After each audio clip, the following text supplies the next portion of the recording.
Bem-vindo ao podcast Canal do Tigas, o teu podcast semanal de desporto. Hoje tenho o privilégio e o gosto de conversar com o Gil Nunes. É um colaborador do jornal O Jogo, para além disso é um escritor de romances. Vamos conhecer um pouco mais do Gil, a nível pessoal e a toda a sua experiência profissional e o seu trajeto até agora. Gil, antes de mais, muitíssimo obrigado por teres aceito este convite. É um gosto ter-te aqui. Como estás? Tiago, antes de mais também, é um privilégio estar aqui, muito obrigado pelo teu convite, sinto-me muito lisonjeado. Sim, e nesta conversa vamos lá descobrir esse lado um bocadinho mais íntimo, mais pessoal e também falar um bocadinho da vida profissional, porque também está tudo interligado, não é? Sim, olha, eu ia começar pelo teu gosto pelo futebol. Sim. Tu recordas de quando é que começaste a ganhar aquele amor pelo futebol e quer conhecer e saber mais sobre futebol? Bem, eu sempre fui um aficionado por futebol desde cedo, portanto os meus brinquedos nunca eram carrinhos, eram sempre bolas de futebol. E já daí já se via a predisposição para o desporto. Depois que eu naturalmente fui acompanhando sempre, quer na escola era eu que trazia o jornal de futebol, quer era eu que tinha mais, eu e alguns que tínhamos mais aquelas bases de dados e aqueles dados sobre os jogadores que discutíamos mais no recreio. E isso depois, naturalmente, é um bichinho que nunca sai, e ao longo do tempo, portanto, fui-me especializando e naturalmente que hoje em dia tenho o privilégio e o gosto de ter tudo interligado, portanto, fazer profissionalmente uma coisa que desde pequeno sempre me apaixonou, sempre me encantou, portanto, é um bocadinho responder positivamente ao destino aquilo que eu faço neste momento. Exato, mas houve alguma vez o sonho de ser jogador de futebol ou querias conhecer mais sobre futebol? Era mais eu queria conhecer, conhecer o jogo ou jogar, propriamente? Não, nunca tive o sonho de ser jogador de futebol porque eu também sempre fui muito realista. Eu não tenho nenhum pés de tijolo, não tenho nenhum pés de tijolo, portanto consigo ter um desempenho razoável. Sim, sim, sim. Não sou nenhum peco, Já por muito percebi. sincero, mas também para chegar ao nível profissional acho que não teria essa capacidade. Eu fui percebendo desde cedo, não é? Que para chegar a um nível que eu considerasse competitivo e de acordo com as minhas expectativas, mais valia analisar o futebol de outra perspectiva, onde as minhas mais-valias, sobretudo as mais-valias em termos de escrita, pudessem ser reais e pudessem ser efetivas. Mas sim, joguei até aos 25, joguei futsal, Uhum. joguei em várias posições e fui guarda-redes, fui meio, fui uma data de coisas, era até um jogador bastante versátil, mas dentro de um limite que eu sabia que não me levaria muito longe, muito embora, olha, tenho os meus golos registados, portanto, os meus Sim, golos, os meus exato, livros, isso é sim, bom, sim, isso é sim. bom, isso é bom. Quando é que decidiste aprofundar o teu conhecimento sobre futebol? Com que idade? Portanto, eu trabalhava num jornal local, portanto, eu comecei a trabalhar nesse jornal local, que já não existe, chamado Comércio de Gaia aos 19 anos, Uhum. nas mais diversas áreas, olha, desde o folclore, desde da cultura local, desde a política local, etc. Eu passei por tudo, mas de facto, depois houve uma ligação maior ao desporto pelas minhas próprias características. Muitas vezes, nestas alturas, mesmo sem saber, é que o coração fala sem nós nos apercebermos. E talvez tinha tido um melhor desempenho, não quer dizer que não gosto das outras áreas, obviamente, mas tenham tido um desempenho mais próximo, mais afetuoso. E a partir dos 25, depois já o jornal não existia, mas eu continuei com colaborações e especializei-me até em desporto jovem num jornal chamado Academia de Talentos. Portanto, eu tinha o privilégio de fazer jogos das camadas jovens do Futebol Clube do Porto e do Vitória de Guimarães, que era na altura e agora penso que equipas que estavam nos campeonatos nacionais e que não tinham a mesma cobertura em termos de futebol jovem. Fiz jogos do Benfica, do Sporting também, do Braga, como deves calcular. E esse trabalho também me levou numa primeira fase ao jogo para escrever uma coluna semanal sobre desporto jovem e sobre os campeonatos sub-19, sub-17, sub-15. E eu na altura ganhei algum nome e algum relevo por causa disso. E mais importante que tudo, um maior conhecimento do jogo. Para escrever sobre Porto, Benfica, Sporting ou Seleção hoje em dia, tens naturalmente a tua opinião, a tua fundamentação, mas tens muitas bases para onde cruzar a informação. Portanto, há Sem ali dúvida, algum. há muita E há muito informação bons. acessível. E há muito bons jornalistas em Portugal e excelentes Uhum. comentadores também. Só que em termos de camadas jovens, não, tinhas que estar um bocadinho ali a navegar sozinho, ou estar muito atento. Eu chegava aos jogos, pousava o telemóvel, concentrava-me, porque sabia que o risco era muito maior, porque eu não tinha bases comparativas, as bases comparativas eram muito escassas. É claro que a partir daí também ganhei um conhecimento no jogo, portanto fui uma espécie de autodidata progressivo que conseguiu evoluir muito à base, quer do futebol jovem, quer do futebol distrital, que eu também tive a ocasião de fazer. Portanto, esses dois pilares são muito importantes naquilo que foi a minha carreira até agora. Consideraste que essa tua experiência no distrital foi fundamental para tudo aquilo que depois, todos os conhecimentos que conseguiste obter posteriormente? Sim, portanto, eu só pegando na questão anterior, no futebol jovem não Hum. tinha aquela base, como te expliquei, e foi fundamental para mudar um bocadinho a estrutura do jogo e para começar a ver o jogo de outra forma. O jogo sem bola, os aspectos táticos, depois ser criticado também pelos treinadores sempre numa postura construtiva. Eu conheci muitos treinadores das camadas jovens, também foram muito importantes, porque não me deitaram abaixo, muito pelo contrário, corrigiam-me de uma forma. Estimularam-te e Isso, incentivaram-te a ver exatamente, mais. de uma forma muito estimulante. E no distrital acontecia também a mesma coisa, portanto, como não havia base de trabalho, Uhum. eu pegava também naquilo que era a minha observação para escrever as crónicas. Os miúdos geralmente têm uma vantagem, que são mais obedientes, portanto não havia aquela anarquia tática, havia mesmo uma preocupação nos escalões de formação, também porque a formação em Portugal é de top, em qualquer dos clubes grandes é de top. Portanto, havia sempre aquela preocupação dos miúdos em serem muito obedientes à tática, aos aspectos com e sem bola. Isso também me permitiu de fora evoluir o meu vocabulário futebolístico, se queres assim dizer, o meu conhecimento futebolístico. Também fiquei a perceber muito mais do jogo, também beneficiei disso. Uhum. E é curioso estarmos a falar sobre isto, porque Sim, hoje, 36 anos depois, chegamos novamente às meias finais do Mundial de Sub-17. muito bom. Eu tive a oportunidade de ver o jogo. Vê-se muito essa questão que tu dizes, a disciplina e a organização, que é engraçado que se perca quando eles chegam às cenas, parece que Não se esqueceram tudo perde. aquilo que aprenderam na formação. Ahm, ganham outras nuances no seu jogo, como é óbvio, mas é curioso porque eu também senti muito isso, senti muito a parte da organização. Claro que também há muito espaço à criatividade de alguns Sim, jogadores, como sim, é sim. óbvio, mas vê-se que o BID trabalha muito esse aspecto e está a dar frutos. Fomos campeões europeus com esta geração, quem sabe não sejamos campeões europeus, campeões mundiais com esta mesma geração. Não, Por acaso era isso que eu te ia perguntar, porque estavas a falar muito da formação e eu sei que a formação teve um impacto enorme na tua vida. sim. Porque é que tu achas que um país como Portugal, com 11 milhões de habitantes, trabalha tão bem a formação? São os treinadores? São as condições que são dadas aos jovens? O que é que tu achas que é fulcral para nós termos essa referência na formação? São os treinadores, sem dúvida. Em termos de treinadores, eu acho que estamos no top mundial. Portanto, em termos de Uhum. minúcia, em termos de rigor do trabalho, em termos de recurso à ciência, como ferramenta e também, e frisas muito bem, portanto, o contacto humano, o diálogo com o jogador jovem. Portanto, há ali toda uma complexidade que não se vê, um trabalho de bastidores que não se vê, que de facto permite que os nossos jovens futebolistas se desenvolvam numa perspectiva absolutamente anormal para a dimensão do país que temos, e felizmente que tal acontece.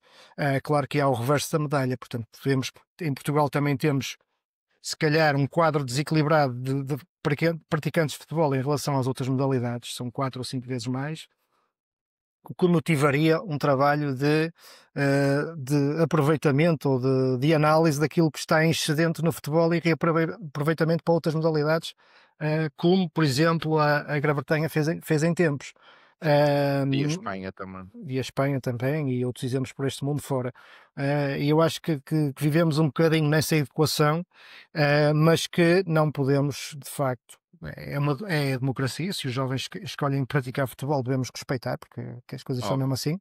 assim. Depois é um país ligado ao futebol, Fado, Fátima e futebol, e ainda se transporta para Sim, os dias de hoje. E eu natural. penso que também, Sim, não sei se concordas, desculpa estar a interromper, não, mas eu, não. eu julgo que também tem muito a ver com o facto de, durante estas décadas, nós irmos tendo sempre ídolos. Ou queríamos ser o Eusébio, se fôssemos de uma determinada geração, ou queríamos ser o Futre, ou queríamos ser o Figo ou o Rui Costa, ou queríamos ser agora o Cristiano Ronaldo, ou seja, há sempre ali uma referência, e ainda bem que assim é, porque faz com que Portugal seja uma das seleções mais competitivas do mundo, mas eu também sinto que quando nós tivermos uma crise total de talento, ou seja, em que não haja uma referência a um jogador que se distinga dos demais e que cative a nossa população, porque a nossa nação é muito de futebol, mas eu também acho que a nossa nação é muito de clube. Ou seja, eu associo muito isto, ou seja, eu assemelho Portugal com Espanha. Portugal e Espanha são muito de clube. Claro que nas fases finais, obviamente que se empolgam e torcem, e foi uma loucura o Euro 2004. Eu lembro que tinha 17 anos e nunca vi o país tão mobilizado para algo como no Euro 2004, sem dúvida alguma. Mas também havia aquelas discussões de tem que jogar o meio-campo da equipa campeã europeia do Futebol Clube do Porto, tem que jogar X e Y, aqueles jogadores de bancada que todos nós temos dentro de nós, isso é normal. Mas isto para te dizer que eu sinto que, e espero que isso não aconteça, mas também essa não fomentação de outros desportos ou esse não crescimento tem muito a ver com isso. Ou seja, a cada geração vai aparecendo um jogador que nós temos como referência e depois os pais, principalmente nestas novas gerações, querem muito que o seu filho seja o novo Cristiano Ronaldo e agora já é diferente, porque o romance do futebol, a parte romântica do futebol está-se a perder. O futebol é um negócio. E então os pais olham para os filhos como as suas galinhas dos ovos de ouro e vão ganhar muito mais dinheiro no futebol, se tiverem a possibilidade de ter um filho com esse talento, do que noutros esportes. Porque, por exemplo, o ténis dá muito dinheiro, mas o que tu tens que investir é muito. Sim. No futebol, tu começas nas escolinhas, não pagas absolutamente nada para jogar e depois de tiveres talento, vais crescendo e vais evoluindo. E quem sabe, o teu filho pode ser a tua tábua de salvação, que eu discordo totalmente, mas queria saber a tua opinião sobre isso. Sim, olha, para já falaste no Cristiano Ronaldo. O Cristiano Ronaldo é um fenómeno que acontece uma vez a cada 100 anos. Portanto, é um jogador que, para além de ter sido um dos melhores jogadores de sempre, é um jogador com uma dimensão planetária. Até é o jogador com mais seguidores. Não é o jogador, é a personalidade com mais Sim.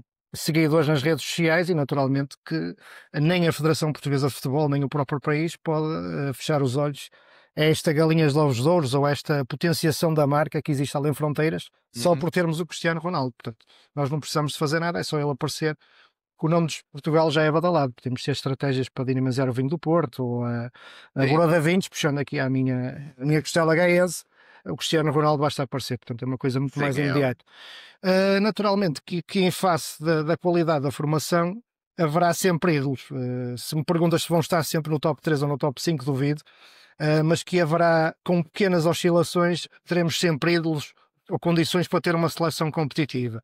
Concordo contigo quando dizes, e bem, que o panorama português também é um pouco de clubes, portanto existe esse culto, esse fascínio pelo futebol, também através do clube e que se faz também noutras modalidades, felizmente, e que na minha opinião nem é positivo nem negativo, é o que é, portanto crescemos sem dúvida, é cultural. Crescemos numa cultura de três grandes, que depois se naturalmente que temos o Braga, o Vitória e outros clubes que também, pelas suas características, são muito importantes para este.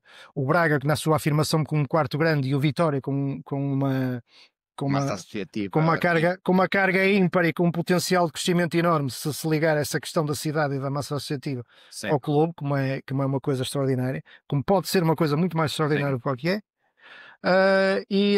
Portanto, eu acho que esse fascínio pelo futebol é uma coisa tão intrínseca, tão enraizada na sociedade, que não se irá perder tão cedo. O que podemos ter é o crescimento de clubes de média dimensão, e isso é que é o preocupante em termos globais, porque em termos de competições europeias é mais preocupante ver, por exemplo, o Santa Clara ser eliminado pelo Shamrock, ou o Gil Vicente, penso que o ano passado, ser eliminado pelo AZ Alkmaar. Portanto, uma equipa de média dimensão da Holanda, agora não é Holanda, é Países Baixos, e uma equipa da Irlanda conseguir bater uma equipa que está na... Sim.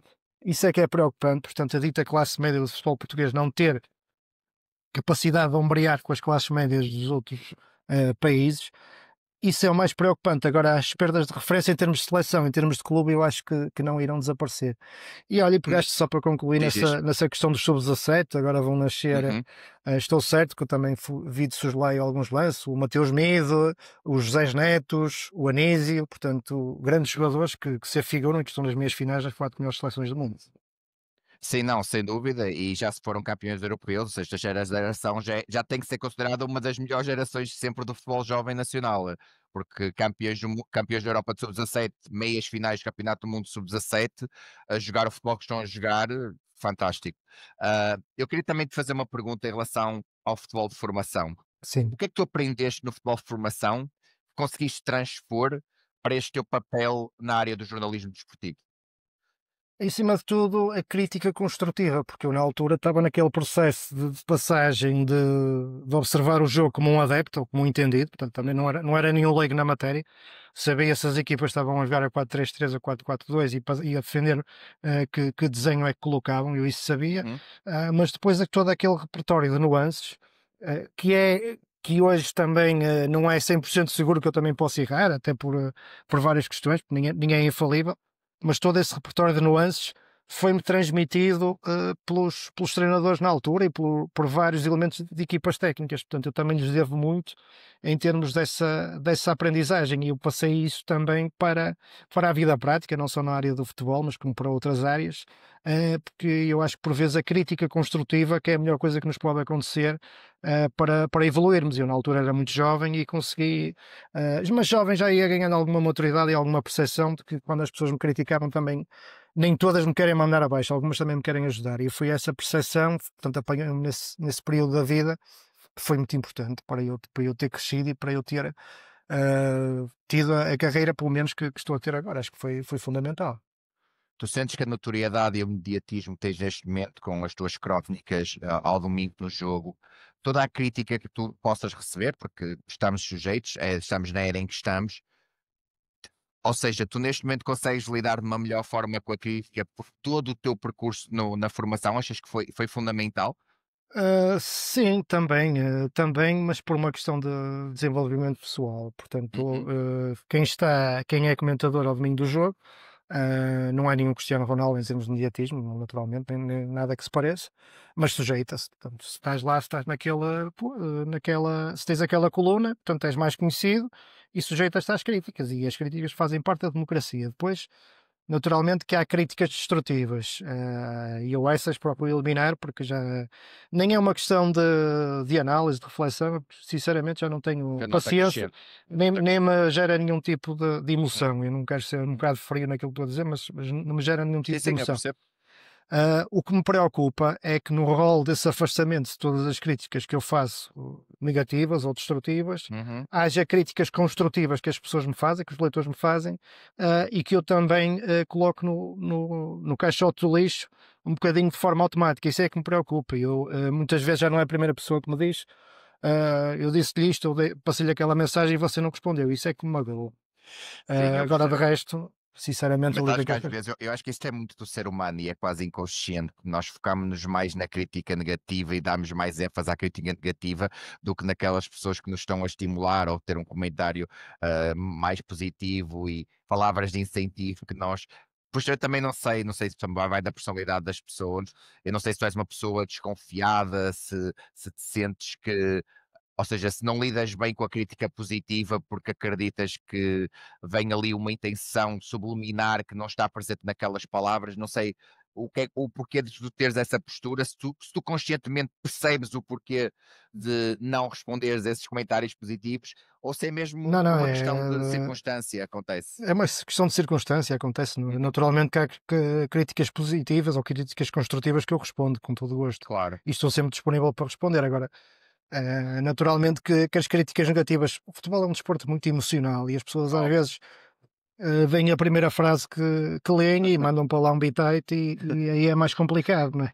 sim, Eu não posso estar a ler os bitites todos, nem a ficar afetado com os claro. bitites todos, senão estava todos os dias, todos os domingos estava Não, no sem dúvida. psiquiatra, não é? Sem dúvida, concordo plenamente. Mas não é frieza nem distanciamento, também faz parte da minha maneira de ser não me deixar afetar muito por esse tipo de comentários. Quer dizer, também me moldei para não É isso, para não começaste a conseguir chatear muito com isso. blindar.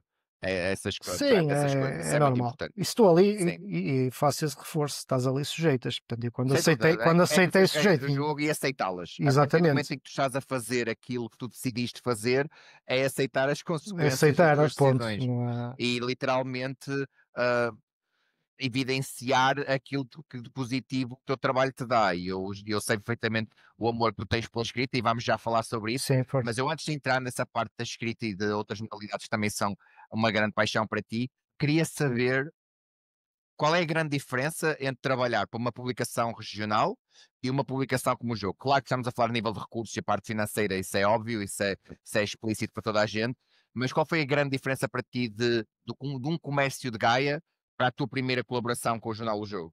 Ah, pá, isso é uma pergunta complicada porque eu tinha uma postura completamente menos profissional que a que tenho agora. Portanto, eu na Ok. altura, eu posso dizer isso, não tenho problema nenhum. Eu chegava a escrever notícias e nem sequer comprava o jornal, nem queria saber se tinha feedback ou não, mas eram 19, 20 anos e era uma É maneira de isso. ser. Eu ainda É sou um bocado amadurecer, assim, sim. sou um bocado desligado. Sou um bocado desligado das coisas, portanto, é um defeito que eu tenho também, pronto, faz parte da minha maneira de ser, mas adiante, hoje as coisas são um bocadinho diferentes, portanto, tento corrigir esse lapso, naturalmente que a notoriedade das publicações regionais, que são muito importantes para dar voz a quem não tem muitas vezes e para dar a voz às comunidades nas suas diferentes áreas, é diferente de um jornal que é um dos jornais mais lidos em Portugal, ao domingo, ainda por cima, páginas centrais. Hum, mas o compromisso e a dedicação, naturalmente, devem ser iguais. No meu caso, não foram iguais porque tinha 19 e 20 anos, depois tinha 40 e, naturalmente, também não sou a mesma pessoa, mas devem ser iguais, até porque um leitor, ou 5 ou 10, é a mesma coisa que 5 milhões de leitores. Portanto, é como fazer Sem uma dúvida. peça de teatro, se tens lá uma pessoa a assistir ou se tens 100, não é? É Sim. exatamente a mesma coisa, deves ter O mesmo. nível de profissionalismo tem que ser exatamente o mesmo, Tem que ser concordo plenamente. exatamente o mesmo, exatamente. Em relação ao jornalismo de há 20 e tal anos, Sim. quais é que sentes que são as grandes diferenças entre o jornalismo de há 20 anos atrás, para o jornalismo de agora? Ora bem, Sem falar na questão das redes sociais, porque essa é um fenómeno que obviamente alterou o uhum. paradigma, mas queria saber, para além das redes sociais, o que é que tu sentes que mudou na forma de fazer jornalismo? Ora bem, portanto agora tens muito, não me deixas falar das redes sociais, mas eu tenho que Não, mas destacar não naturalmente podes sim, falar. sim, sim, À agora, vontade. portanto, cada um é jornalista, cada um pode ser jornalista, cada um, portanto, Sim, há espaço às fake news, aos as coisas clickbaits, são aos clickbaits, é tudo muito mais discutível. sim, Portanto, é muito diferente de um cenário em que eu comecei, em que havia o jornal em papel e depois pois. evoluiu para as redes sociais, com o i5 e com o Mirk, por exemplo, não sei se te lembras. Eu lembro-me perfeitamente. Depois com os Facebooks e com os Sim, Instagrams, etc, etc. sim, sim, sim. E naturalmente que as coisas também evoluíram ao ponto de eu me lembrar, por exemplo, no início da minha carreira, que havia malta que ia comprar o Jornal Nacional e que comprava também o jornal local para saber as notícias da terra. Sim, Hoje em dia ainda há pessoas de mais idade que fazem isso, que eu vejo, mas a maior parte das pessoas também é tudo no telemóvel de uma forma sim, sim, muito mais imediata. E depois há a questão do feedback. Portanto, sim, de antes para responderes a uma crítica ou sim. qualquer coisa, podias escrever uma carta para o jornal publicava o direito de resposta, ainda hoje já, mas na altura era mais frequente. Agora mandam uns comentários no Facebook, Os reviews. exatamente, portanto acho que é tudo diferente. Eu sei. E o leitor, para além de ser quase automaticamente um jornalista, portanto também torna-se uma parte ativa de todo o processo. E quem é jornalista ou quem é comentador está ali muito mais bombardeado de forma imediata. Mas também, olha, eu vou-te dar a mesma resposta que dei há pouco. Portanto, é a evolução dos tempos, temos que nos sujeitar, não é uma questão. Há coisas positivas, há coisas negativas, Sim, como em e como em tudo, sim, eu por acaso até vejo mais coisas positivas do que negativas nas redes sociais. Pois eu sim. uso é que. Eu por acaso, o que eu sinto que tem mudado muito o paradigma de jornalismo, e não sei se concordas comigo, é o imediatismo da notícia. Ou seja, o facto de tu estares naquele modo que quase caça-cliques, o imediatismo da notícia estar constante, de teres que publicar constantemente notícias e alimentares uma página principal, porque a parte impressa sai de manhã e depois tens as outras 24 horas até estar novamente disponível nas bancas. Ou seja, a nível não só do desporto, sim, todas as publicações online, elas necessitam de ser alimentadas, porque senão elas caem em esquecimento. Obviamente estamos a falar de grupos muito bem conceituados e que já bem posicionados no mercado não precisam de o fazer. Mas outros, eu sinto que é difícil que não se perca a qualidade quando há um imediatismo tão grande de notícia, em que tens de sim. estar sempre a reproduzir notícias. O que é que tu pensas sobre isso? Eh, Portanto, olha, depende do tema. Por exemplo, na guerra da Ucrânia ainda continuam a existir notícias de 5 em 5 minutos. Esta questão do Ronaldo e do Trump também é Uhum, notícias de 5 em 5 minutos.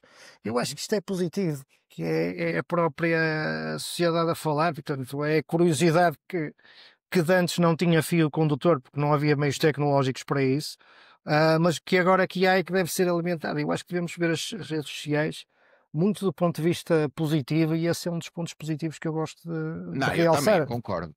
Nesse aspecto eu concordo. Não sou avesso às redes sociais, aliás, eu tenho redes sociais e sou bastante ativo nas minhas redes sociais. Está mais a falar na questão do jornalismo puro e duro, ou seja, porque uma Sim, coisa é eu, Tiago Campos, ainda não sendo jornalista e estudante para tal, tendo esse objetivo, tendo sim, essa missão, mas quando eu tiver ou fizer parte de um determinado meio de comunicação social, fingers sim, crossed, obviamente tem que ter outro tipo de postura, tem que saber estar em todas as dimensões, ou seja, em todos os ambientes em que eu esteja, seja público, seja redes tens que. sociais, seja o que é que seja, eu necessito de perceber que a partir do momento em que me torno uma autoridade no que quer que seja, também tenho um lado grande de responsabilização perante aquilo que faço. Tens que E o que eu fornecer o que é sinto, diferente, sim, tens que fornecer o sim, que é diferente, exatamente, falar com a pessoa que os outros não falaram, e exatamente, procurar informação que, que vai marcar de facto sim, aquele acontecimento que estás a cobrir. Portanto, eu, como eu sim. costumo dizer, os bons jornalistas ou os grandes jornalistas conseguem sempre encontrar uma forma Ah, de se sim, adapto. destacarem, de se adaptarem aos tempos. Portanto, lá está,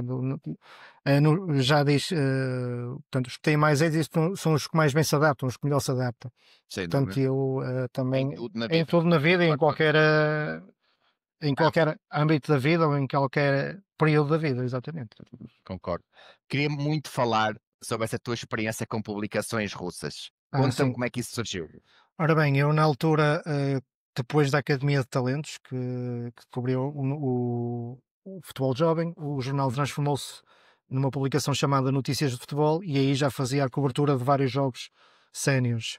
uhum, Na altura houve o Zenit Futebol Clube do Porto, no último ano de Vítor Pereira como treinador do Futebol Clube do Porto. uhum, Eu não sei se foi no último, não sei. Eu sei que o Porto perdeu 3-1. uhum. Aquela Porto, equipa de Zenit com o era, Hulk, o Witzel, não, era o certo? Dani. Hum, Acho que o Hugo jogava no Porto ainda. ok. Acho que o Dani até marcou um gol, não tenho a certeza. Uhum, Bem, mas adiante. E os russos, na altura, convidaram-me para fazer. Não me convidaram, peço desculpa, estou a dizer errado. Eu fiz a crónica para o jornal e, na altura, os russos uhum, traduziram várias publicações em Portugal e entraram uhum, em contacto comigo porque gostaram muito daquilo que eu tinha feito. uhum, Depois tudo se seguiu, portanto, depois fiz o jogo no Dragão, uhum, depois o Zenit foi jogar com o Benfica mais à frente, eu fiz a cobertura do Zenit com o Benfica, depois houve uma data, depois eu tornei-me regular e sempre que havia alguma equipa portuguesa que jogava com uma equipa russa, eu fazia a antevisão, fazia a análise da equipa, fazia os comentários. Portanto, eu lembro de uma vez de um trabalho que me deu muito gozo, que os russos não sabiam onde é que era Paços de Ferreira, e eu estive a descrever Paços de Ferreira, a ligação com os castores, com os móveis, deu-me um gosto tremendo. Portanto, claro que eu sou apaixonado por Gaia, pela minha cidade, mas se puder também ajudar as outras cidades, também ok. fico muito contente. E nessa altura sinto que ajudei, que tive um trabalho social até muito interessante a dar a conhecer Paços de Ferreira. Depois lembro que o Braga jogou com o Spartak, etc, etc. Sim. Depois Rússia, quem diz Rússia diz Ucrânia, diz Sérvia, também cheguei a fazer algumas publicações. Fiz o texto para o Portugal-Sérvia, que Portugal perdeu 1-2. Fiz o texto para o Krasnodar, quando o Krasnodar eliminou o Futebol Clube de Porto, por exemplo. Portanto, e agora infelizmente com o conflito, com a guerra na Ucrânia, como sabes, uma das sanções foi a retirada das equipas russas da UEFA, Russas das competições europeias. e o meu contributo é muito menos regular. Portanto, eu espero que, para além da necessária paz, não é, que hoje também já estava a ver que anunciaram um plano de paz, ou uma perspectiva de plano de paz, que depois tudo se normalize também e que eu possa voltar a fazer Sem dúvida. a cobertura das equipas russas, que era na altura um aspecto muito interessante. Exato. Quais são as grandes diferenças entre a maneira como o russo vê o futebol e o português? O russo é muito mais direto, Hum, é muito mais direto na análise, porque eu não sou um especialista, para já não vivi lá. Depois o contacto que tenho é sempre muito superficial. Eu posso dizer que uhum, falava sempre com um jornalista que falava em português, que é o Grigor Tellingater, uhum, e a posteriori ou fazia ele a notícia ou passava a informação para outros uhum, colegas. uhum. O que eu notava do ponto de vista das entrevistas que ele fazia, o que eu acompanhava, é que eram muito mais diretos, muito mais agressivos até nas perguntas, sem medo de fazer perguntas difíceis, sem medo de pôr sempre entrevistas Perguntas incómodas, perguntas muito incómodas, taxativas. muito rasgadinhas, até que eu até piscava aos olhos como é que é possível. Eu cheguei-lhe a dizer, opá, como é que é possível estás a perguntar isto? Eu não vou dizer, foi uma coisa com um jogador conhecido da seleção que ele fez-lhe uma Sim, pergunta até muito incómoda e que para mim passou as fronteiras daquilo do que sei, aceitável. do aceitável, mas que pronto, faz parte da maneira de ser deles. Temos que aceitar, portanto, o jornalismo lá é muito a rasgar. Eu cheguei a ir ao Matos TV, portanto, Uhum, um dos programas de maior adesão na uhum, Rússia, falar sobre o Sporting na altura do Rubén Amorim, uhum, quando o Rubén Amorim estava a uhum, ter bons resultados. uhum, E eu espero, sinceramente, que possa continuar com esta experiência. Acho que eles não se esqueceram de mim, nem eu deles, portanto, continuamos uhum. a falar. E após, eu tive algumas coisas pontuais. Durante o conflito, por exemplo, falei sobre o Zlobin, que jogava Sim, no Famalicão, portanto, o sim. guarda-redes. Esloveno, né? Não, não, russo. O Zlobin era russo. Sloveno? Por Zlobin. acaso, não tinha noção. Ok. Sim. E portanto, fui fazendo algumas coisas, mas muito pontuais, não tinha aquela periodicidade que tinha antes da Uhum. guerra. Não, eu por acaso, eu também ia te fazer uma pergunta mais na parte da escrita. Tu tinhas diretrizes que tinhas que seguir ou eles davam-te liberdade para tu fazeres as crónicas para o futebol russo? Sim, sim, dá-me liberdade, Ok. nunca tive nenhum tipo de problema em relação a isso. Mas sentias alguma diferença ou tu próprio é que quiseste saber mais sobre a cultura para, para poderes adaptar a tua linguagem? Não, nunca tive, por acaso nunca tive, pá, escrevo mais para Boa. aqui ou para ali, portanto ter-me sempre liberdade para escrever. Olha, no início do conflito, perguntaram-me o que é que eu achava do conflito e eu naturalmente não vou dizer o que é que Uhum, também acho que não sou uma pessoa desprovida, também não uhum, medi bem o que é que dizia que uma das uhum, preocupações era da minha parte combater a russofobia, explicar que o uhum. conflito podia ser com o Estado russo, mas nunca com as pessoas russas, que deviam ser integradas e aceitas na comunidade portuguesa, portanto, ir um bocadinho por aí, mas nunca notei, em termos desportivos, nunca notei pá, nenhum tipo de deves ir mais para aqui ou para ali, nunca tive esse problema, com toda a sinceridade. Por acaso é uma das coisas que mais me faz confusão. Eu entendo, é legítimo que o façam, mas não entendo porque é que os tenistas ucranianos deixaram de cumprimentar os tenistas russos, porque lá está, não houve ainda nenhum tenista russo a expressar realmente o que pensa sobre este conflito. Aquilo que tu estavas a dizer e é verdade, ou seja, é um tema muito sensível. Obviamente que as pessoas não vão dar a sua própria opinião muitas vezes e contêm-se para não ferir suscetibilidades, mas também não acho que temos que generalizar. Eu percebo, eu também eu nunca tive num contexto de guerra, portanto não vou estar a julgar quem o faça, mas também pôr tudo no mesmo saco, não acho que faça muito sentido haver esse tipo de animosidade, ou seja, esta animosidade ter começado depois do conflito. Se tivesse sido prévia, isso, aquela rivalidade entre Ucrânia e Rússia que sempre houve, agora, sinceramente, este tipo de animosidade não acho que seja benéfico, nem acho que seja salutar. Ambiente de muita tensão entre as jogadoras e eu que adoro ténis, não é algo que eu aprecio muito, para Sim, ser muito mas sincero. não é a única animosidade a nível Sim, internacional. sim, sim, sim, Há sim. muitos, olha, até entre os sérvios e os albaneses, que eu estive agora na Albânia, e que Sim, lembro que sim, passei lá num sítio, numa rua meio escondida, e sim. que achavam que eu era sérvio, quando disse que era português.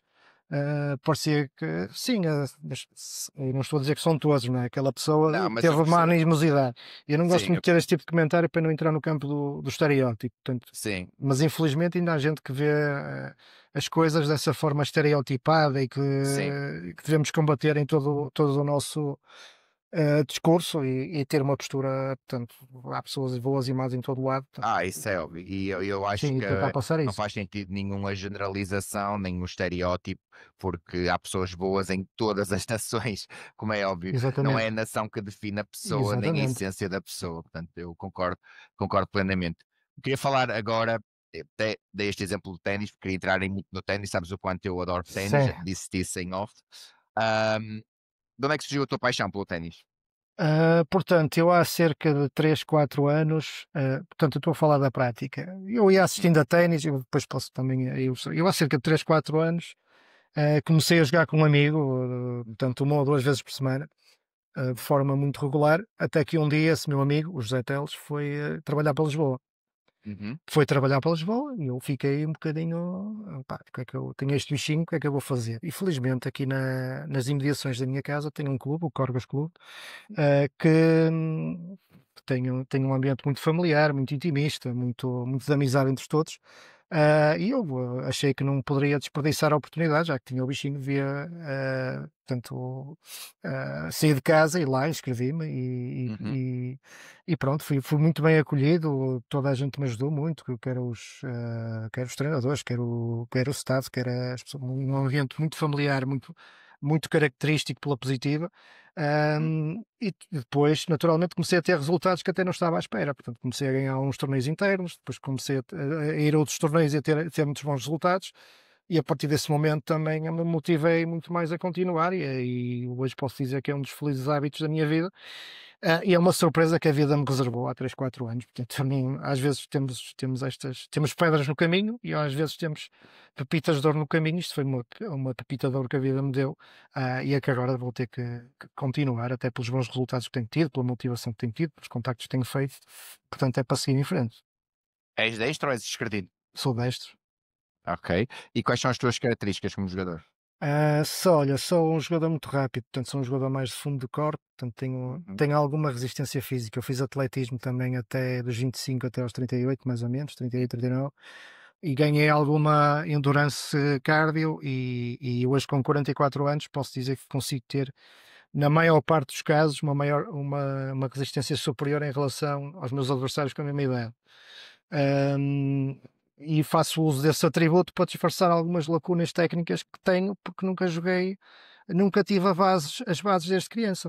Sim, não tiveste Portanto, uma escola de ténis, não tenho, tiveste um treinador. exatamente, tenho que, portanto, é tudo é solucionável com tempo, com trabalho, Óbvio. mas naturalmente que devo puxar aquilo que tenho, portanto, um jogo mais rápido, Uhum. do fundo do corte, é para mim muito mais vantajoso do que estar a atacar ali desenfreadamente, porque ainda não tenho aquela consistência que queria ter. Agora já vou tendo, já nos últimos meses já faço ali umas coisas muito engraçadas, uma maior potência de serviço, portanto, são coisas que.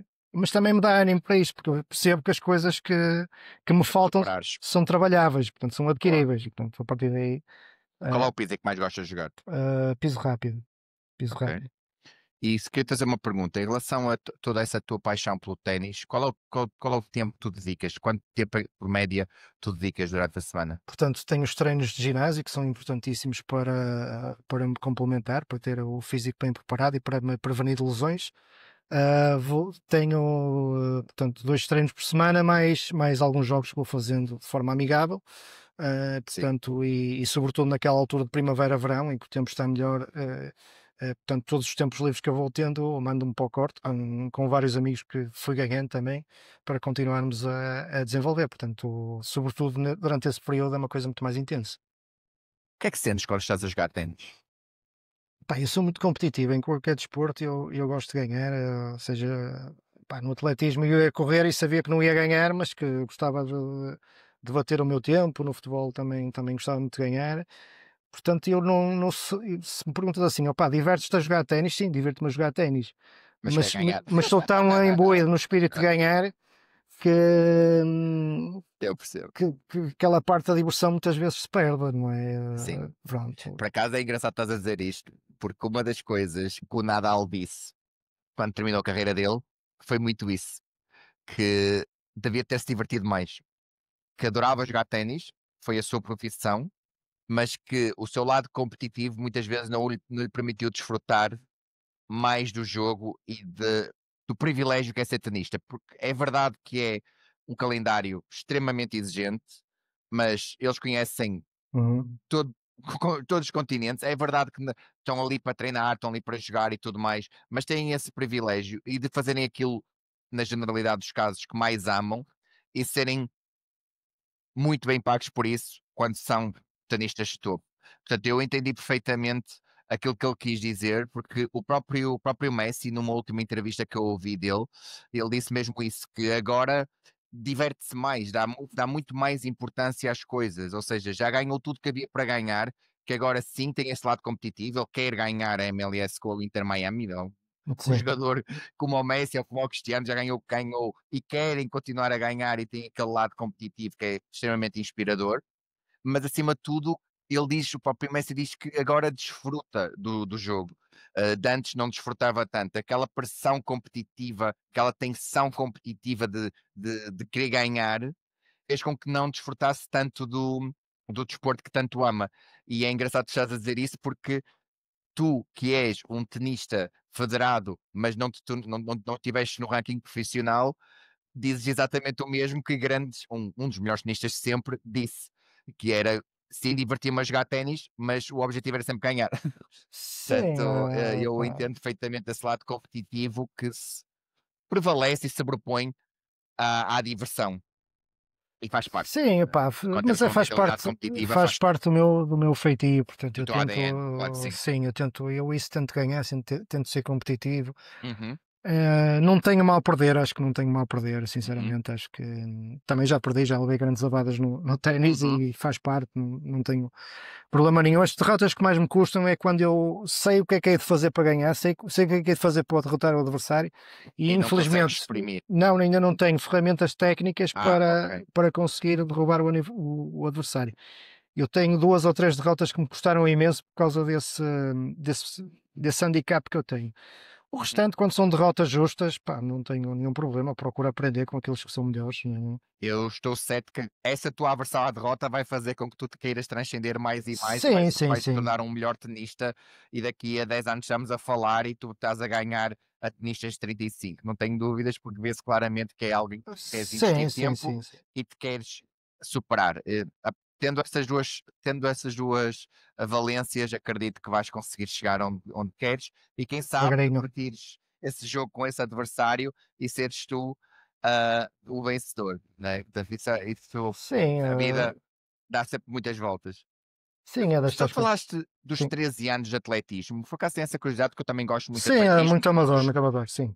Um dos desportos que eu mais falo no meu podcast é o atletismo. O que é que fazias no atletismo?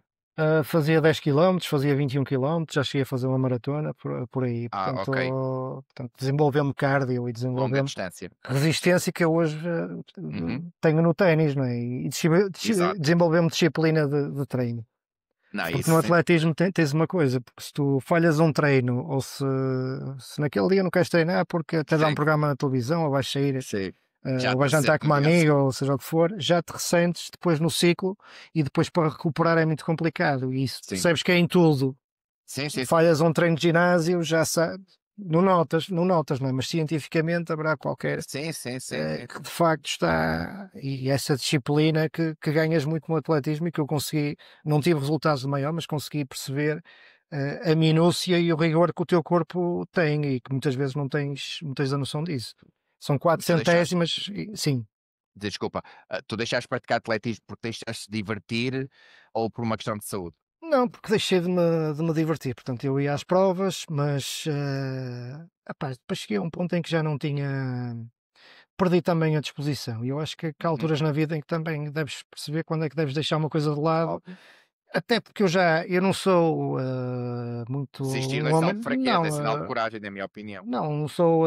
e de inteligência emocional. Eu sou um homem de fé, eu sou um homem que acredita muito no destino. Eu sabia também que havia outra coisa para mim que me iria fascinar, que me aconteceu com o ténis. Portanto, foi uma questão de fazer à vontade aquilo que eu tinha dentro de mim. Portanto, estava um bocadinho cansado de toda aquela, sobretudo da modalidade em si, não das pessoas, mas da modalidade em si. Já me cansava de ir às provas, já não tinha a mesma motivação. E depois estava ali a sofrer, em muitos casos, E depois estar ali só a competir comigo mesmo, cheguei a uma altura em que decidi afastar-me e pronto. Sim, o atletismo é um desporto muito individual, portanto, eu Sim, entendo sim, sim. perfeitamente. E é de muito sacrifício. E eu, por acaso, é um dos desportos que eu mais gosto. E eu lembro-me de ver provas de atletismo desde que eu tenho 7 anos. O meu pai era um grande fã de. O meu pai é um grande fã de atletismo. E uma das coisas que. É uma das memórias que eu tenho mais presentes na minha infância é estar acordado com 9 anos nos Jogos Olímpicos de Atlanta em 96 a ver a prova da Fernanda Ribeiro nos 10 mil metros e a Também ganhar vi, aquela também vi. medalha de ouro de forma brilhante. E o quanto eu saltei com o meu pai, porque o atletismo Eh, é mesmo um desporto de vocação. A tua entrega, a tua dedicação, as horas de treino que tu te dedicas, tens que ter um grande, grande Sim, amor sim. pelo desporto. É de um sacrifício E a Fernanda brutal. Ribeiro nessa prova, salvo erro, comete um erro que ele ultrapassa a adversária, que acho que era uma adversária marroquina, Uhum. do lado de dentro, quando devia ter ultrapassado do lado de fora. Coreana, Era, mesmo em era 50 em coreana? cima da linha Sim. de meta. Sim, sim, sim, Incrível. foi isso, Não, foi mas isso. foi incrível. Mas foi incrível Ah, porque foi incrível. sim, sim, Aquela sim. última volta, e eu tive a ouvir o relato novamente aqui há uns anos, e é arrepiante ouvir, acho que é o Jorge Lopes, Acho a que eu. vibrar, foi uma coisa Sim, sim, sim, espetacular. espetacular. Lembro perfeitamente. Olha, Foi tinha um 15 momento anos. único, Sim, dos grandes momentos ainda me lembro assim, de ver a Rosa Mota a ganhar em Seul, aquela maratona. sim, Tinha 7 anos, eu portanto vi foi só em 88. arquivo, mas também deve ter sido um momento Lembro extraordinário.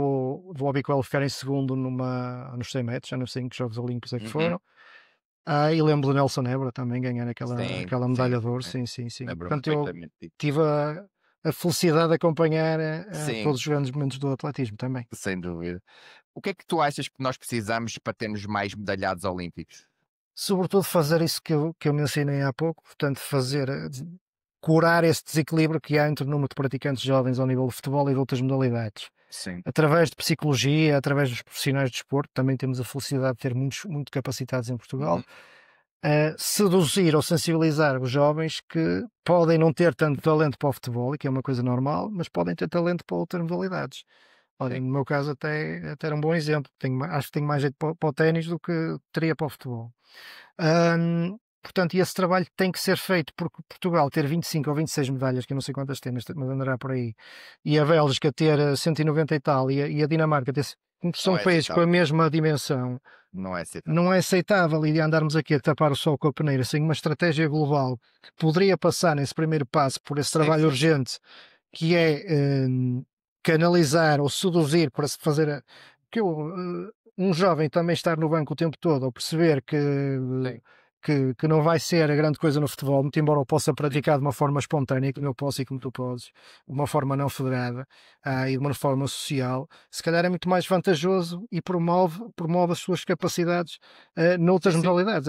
concordo. É natural que o poder central também tenha que acompanhar através quer de estratégias de comunicação, quer de Uhum. infraestruturas, quer de políticas que apoiem Sim, sim. os transportes e o desenvolvimento do atleta ao nível da escola, portanto, uma coisa Uhum. global, mas tem que ser feita e na minha opinião, até de uma forma urgente, porque Sim, andarmos a dizer que temos 25 ou 26 medalhas e a sim, sim. destacar os medalhados portugueses como heróis, porque são, eh, Todos. é Eu acho que espetacular. qualquer desportista que não seja um futebolista em Portugal e que faça o ciclo olímpico são todos uns heróis, porque a diferença de recursos e de condições que eles têm comparados Exatamente, com quem eles vão competir, por exemplo, toda esta polémica que existe agora com a Federação Portuguesa de Judo, os resultados que nós temos em judo são inacreditáveis, vai mesmo da qualidade do atleta, exa porque toda a convulsão que está a acontecer nessa modalidade que eu nem sequer domino, mas vou lendo e vou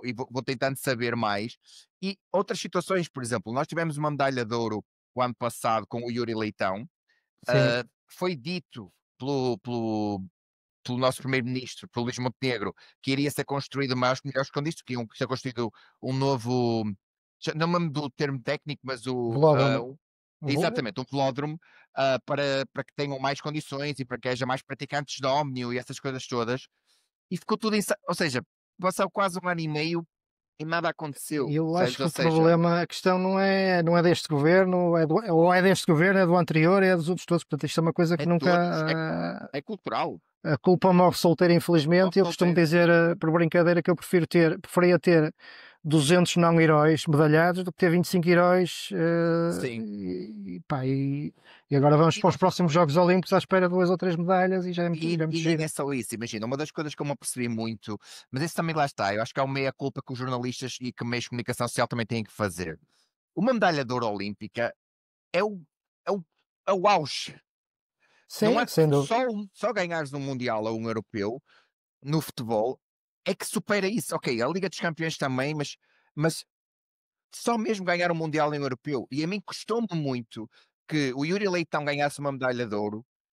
E, pá, e havia jornais que a capa era só um bocadinho do Yuri Leitão, percebes? Tipo, e mesmo quando foi o Nelson Évora foi exatamente a mesma coisa. E ainda agora esta situação do Miguel Oliveira, que para mim também é um irei, porque conseguir ter chegado ao MotoGP, não tendo praticamente condições para competir em Portugal, e ter chegado e ter conseguido ter a carreira que teve, e ter quase sido campeão mundial de Moto2, é um herói para mim, percebes? Portanto, Sim, sim, porque sim. as condições em que os portugueses competem, é, ou seja, é tudo muito mais dificultado para eles, é tudo muito mais difícil, porque alguns deles até têm que ir para fora do país por causa disso. Por exemplo, o Isaac Nader Sim. ganhou-nos a única medalha de ouro para além do Pichardo nestes mundiais de atletismo, teve que ir para a Espanha, porque não tinha, sentia que não tinha um treinador que lhe pudesse potenciar ao nível de ele poder competir com os melhores. E, é, e nós com a tradição que temos no atletismo e todas as medalhas olímpicas que nós tivemos, porque vamos ser sinceros, nenhuma dessas medalhas olímpicas é no futebol. Claro que o Sim, futebol, o sim, torneio mas de depois há futebol o. masculino tem umas características muito específicas, eu sei disso. Sim, há a Mas isto parte para social dizer também. que, sim, mas isto para Não- dizer que é mesmo muito importante que haja que seja dado o mediatismo necessário às outras modalidades para poderem progredir e crescer. Sim, o atletismo nos últimos anos, ainda bem, ganhou um pendor muito social. Portanto, muita gente vai Sim. correr, vai participar em provas. Sim, sim, é verdade. E E naturalmente da que isto não será solidária. matemática, eu não sou profissional do desporto, Uhum. mas também muitas vezes, portanto, quem chega ao topo da pirâmide, se calhar pode ser mais complicado. Numa leitura que eu Sim, estou a fazer aqui muito sim, primária, que não sei se será correta ou não, mas penso que andará por aí. Mas pronto, e depois temos o fenómeno da globalização. Portanto, o Isaac Nader pode procurar um treinador onde ele quiser e que lhe dê respostas, desde que continue a representar a seleção portuguesa. Portanto, mas estamos a sim. falar de atletas de elite. O que me Sim. preocupa mais é como é que chegamos a essa elite, portanto, e que haja mais Isaac Naderes por aí, portanto, que em vez de termos Sem um, dúvida alguma. tenhamos 10. É E isso. para isso temos que fazer aquilo que eu disse Trabalho de previamente, portanto, sapo. esse trabalho de SAP, de estruturação e Sim. de canalização, que eu volto a reforçar, do excedente do futebol para as outras modalidades. Eu Não, acho isso eu acho concordo. que é essencial. Concordo plenamente. Queria muito falar dessa tua grande paixão pela escrita, Força. perceber quando é que ela começou e se tu és daqueles escritores que te sentes mais inspirado em dias melancólicos ou quando estás num estado de ânimo top.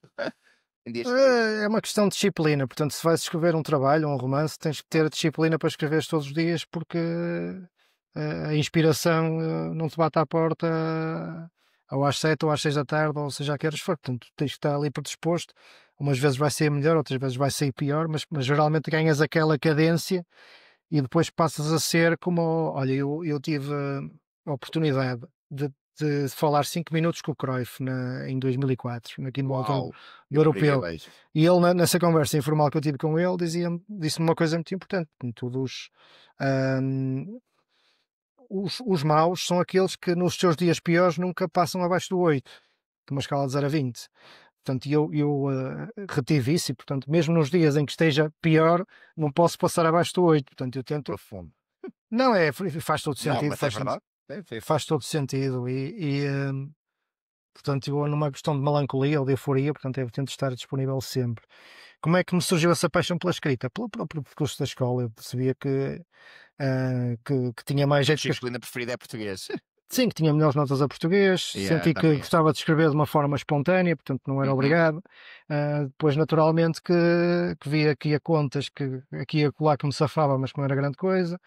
a desenho, que são um verdadeiro desastre. Portanto, eu, se tiver que escrever um texto de 3 páginas ou desenhar um cão, eu prefiro desenhar um cão que vai dar num mocho, de certeza. Prefiro escrever 3 páginas, não é? Junto-me ao grupo, é assim mesmo. É claro. Se não der um frigorífico já é muito bom. Portanto, Exato. epá, é uma questão de depois. Não, é sabemos as nossas valências. Eu não sei se concordas, mas eu acho que nós passamos a nossa vida toda, e muitas vezes isto é realizado pelos nossos pais, tem a ver com a educação, com a geração em que eles nasceram, a nós colmatarmos as nossas lacunas, em vez de nós potenciarmos as nossas valências, aquilo em que nós somos realmente Pá, bons. sim, Porque não há ninguém que seja bom em tudo, isso não não, existe. isso não, mas por exemplo, em termos de contas, eu não gosto muito de fazer contas, mas tenho que ter algumas noções para a minha vida Sim, é obviamente, cotidiana, não é? para não seres enganado Pá, e mas não tudo gosto, mais. não é uma Eu coisa também não, que o esteja número já é ali para mim. a. Faço algum sacrifício, como cozinhar. Eu não gosto muito de cozinhar. Uhum, Cozinho para mim, sei cozinhar para mim, sei meia dúzia de pratos ou 10 pratos, uhum.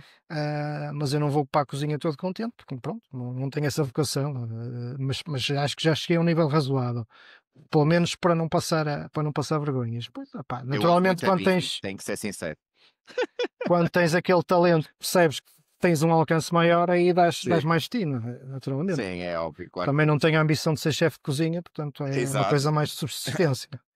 Porquê é que escolheste o estilo romance para seres escritor? Olha, eu se calhar devia ter começado, e comecei pelos contos, e se calhar devia ter dado um Uhum, bocadinho mais aos contos, mas depois uhum, decidi-me aventurar pelos romances, é o que é, de uma forma mais surrealista, mais fora da caixa, se calhar um bocadinho fora da caixa é melhor, mas isso também uhum, se está a emendar, mais, com menos enfoque nos personagens, mas também estou a tentar emendar isso. Portanto, de acordo, eu tentei fazer um plano de trabalho e entendi que o conto podia ser mais residual, portanto, em termos de mercado, que o romance podia-me dar um bocadinho mais de nome, como museu, mas eu ainda estou aqui numa fase de. Eu já sei para onde é que quero ir, portanto, reforçar as personagens, reforçar. Portanto, fugir um bocadinho mais do surrealismo, sem deixar de ser fora da caixa, portanto, fazer ter este intervalo e precisar de ter mais tempo para escrever, mas tenho que começar a ter um calendário de manhã para dar mais força a isso.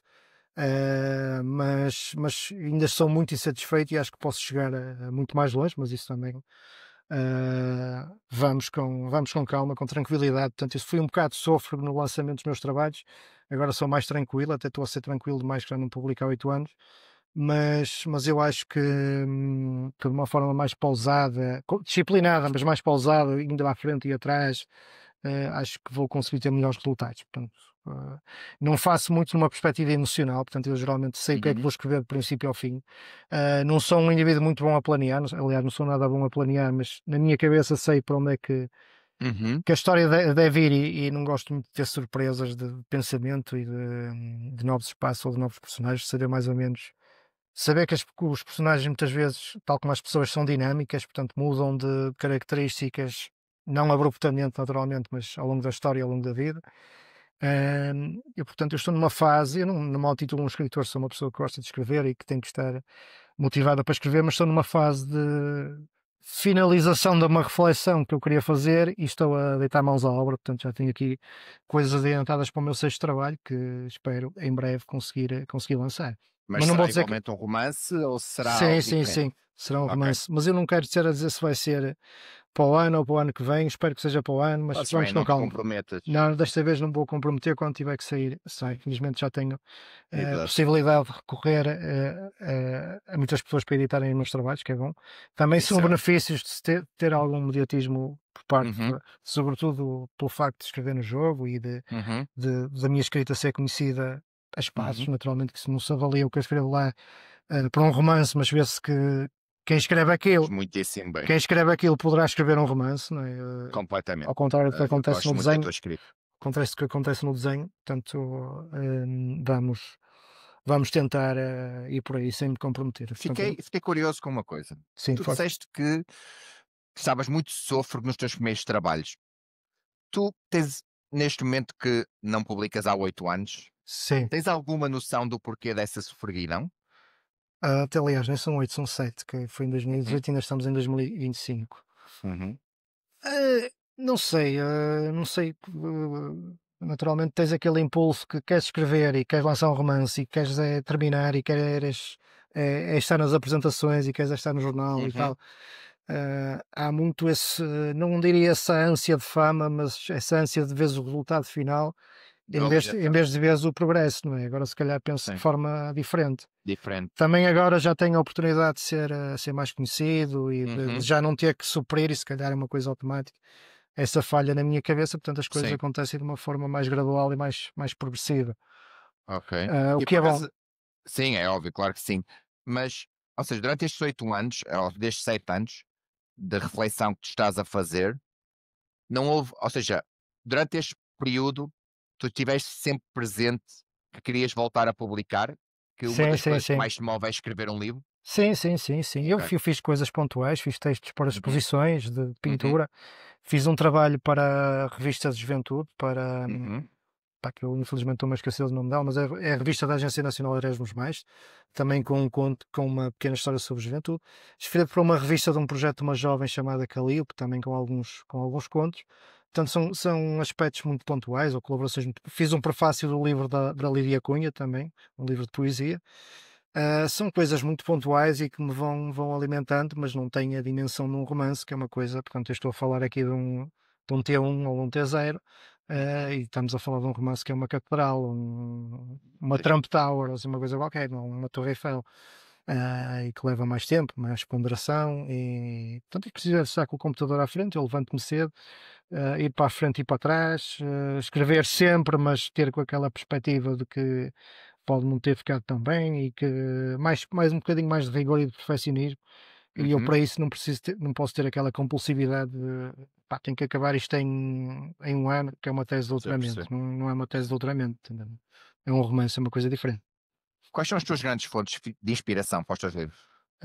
Eu sempre fui, tendo em conta a minha infância, muito ligado à literatura britânica. Eu gosto muito de um autor chamado Tom Sharp, e daí também um bocadinho da minha faceta surrealista.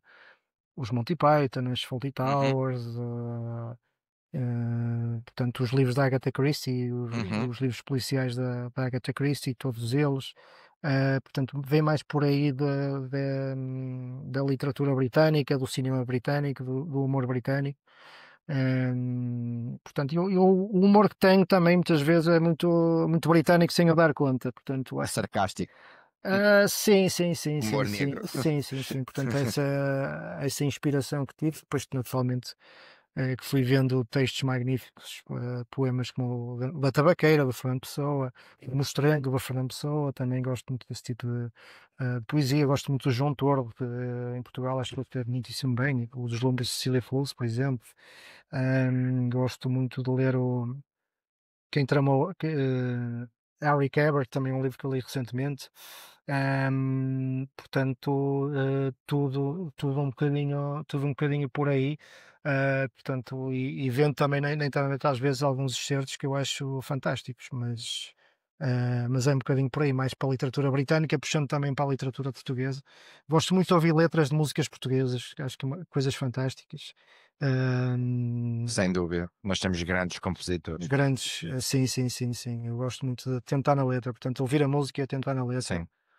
Como o Beirando, o Rui Eu, Veloso, uma eu letra costumo fantástica. dizer, sim, é isso. Era isso que eu ia falar com o Veloso, ao meu Carlos T, um gênio, Sim, sim, mas eu lembro perfeitamente que a primeira vez que eu ouvi Rui Veloso, eu era muito miúdo, não é?